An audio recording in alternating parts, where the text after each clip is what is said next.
Ils sont nombreux, ces conducteurs de mototaxi qui exercent leur profession dans les artères de la cité capitale Yaoundé sans pour autant faire attention à leur hygiène corporelle.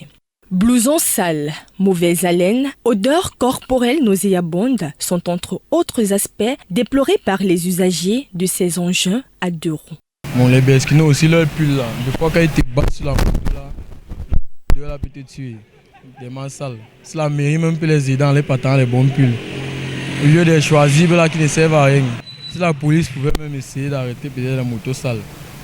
Et comme ça, peut-être ça va les pousser à laver leur moto. Nous sommes mal à l'aise, mais nous n'avons pas le choix parce que c'est un moyen de transport. Ce sont les conditions de vie du pays qui les fait être de cette manière. Par ailleurs, certains parmi eux sortent du lot et évoquent quelques raisons liées à cette négligence perceptible. De mon point de vue, c'est une affaire de culture, c'est une affaire de mentalité, une affaire d'hygiène aussi. S'il n'a pas été éduqué dans ce sens, ça sera un peu difficile pour lui d'être propre à tout temps. Il y a aussi un endroit comme les routes de village là que les gens savent là-bas. Est-ce que ça sort? On n'a pas goûté certains les quartiers à Yaoundé. C'est pour cela que quand quelqu'un travaille là-bas, les poussières est passé par là. Et il y a les autres qui n'ont pas de patience pour laver les habits, que ça leur rend aussi sale. Il faut dire que cette situation constitue une gêne pour de nombreux passagers et autres collègues plutôt propres. Ils en profitent pour prodiguer des conseils à l'endroit de ces conducteurs communément appelés beskineurs ou mototaximens. Qu'ils changent leur façon d'être.